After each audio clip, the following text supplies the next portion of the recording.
বরিশালের বাকেরগঞ্জের পৌর শহরে পর্যাপ্ত ডাস্টবিন না থাকায় রাস্তায় ডোবানালা, খালে ময়লা আবর্জনা ফেলে স্তূপ করে রাখায় এবং পরিষ্কার না করায় দুর্গন্ধে রাস্তা দিয়ে চলাচল করতে পারছেন না নগরবাসী। মুখে রুমাল, কাপড় দিয়ে কিংবা নাক চেপে ধরে চলাচল করতে হয়। দীর্ঘদিনও জমে থাকা ময়লা আবর্জনা পরিষ্কার না করায় পৌর শহর যেন ময়লার ভাগাড়ে পরিণত হয়েছে। আর এসব ময়লার উৎস থেকে রোগ জীবাণু ছড়িয়ে পড়ার আশঙ্কা সৃষ্টি হয় ডেঙ্গু মশার উৎপত্তিস্থল বলে অভিযোগ নগরবাসীর।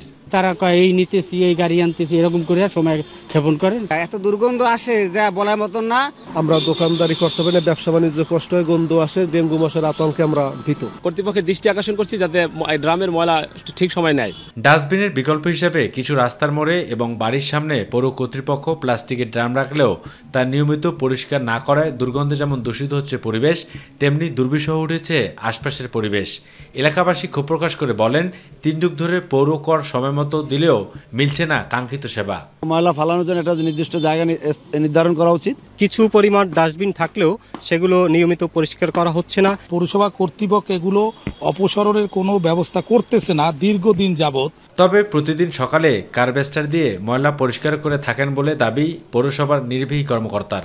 কোথাও কোনো ধরনের এরকমের অভিযোগ পাওয়া যায় বা আমরা তদন্ত করে দেখলে আমরা এ বিষয়ে আমরা পরিষ্কার পরিচ্ছন্নতা শতভাগ রাখার জন্য আপ্রাণ চেষ্টা করব।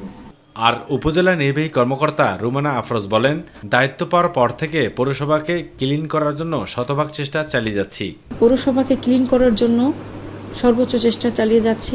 পাশাপাশি এক্সট্রা আমরা পরিচ্ছন্নতা কর্মীও নিয়োগ করেছি। 9টি ওয়ার্ড নিয়ে বাকেরগঞ্জ পৌরসভা 1990 সালে স্থাপিত হয়। এই পৌর শহরে প্রায় 2 লক্ষাধিক মানুষের বসবাস। সামান্য বৃষ্টিতে ড্রেন উপচে সড়কে নোংরা আবর্জনা পড়ায় ছড়িয়ে পড়ছে মশাসহ নানা রোগ জীবাণু। আবু সাদ অপু, মাই টিভি।